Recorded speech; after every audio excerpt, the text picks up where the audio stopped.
ukratko kako izgleda jedan gimnastički trening, s obzirom da on traje jako dugo, između 2,5 i 3 sata, čak i za ove najmlađe kategorije, zato što one prvo rade jedno sat vremena samo uvodni dio i snagu, a tek nakon toga idu na spravu teške elemente. Tako da danas evo djevojčice pokazuju od uvodnog dijela, najosnovnijih hodanja, raznih oblika kretanja, od čučen skokova, grbica, raznih životinja, imamo isto u gimnastici od medeka, stolića i takvih stvari. Znači to su sve pripremne elementi koji se kasnije koriste na spravama, a vidjet ćete i dio najosnovnijih gimnastičkih elemenata, s obzirom da je podloga tvrda, tako da eto ne bi došlo do problema. Dobro, i pitat ćemo kad je najbolje početi vježbati gimnastiku.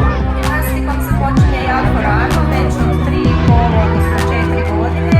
I gimnastika je odličan bazičan sport za bilo koji drugi sport, jer pripremi tijelo na, ajmo reći, jedan kompletan način, tako da djeca koja i možda ne uspiju u gimnastici vrlo brzo, ako odu u neki drugi sport, postižu jako dobre rezultate.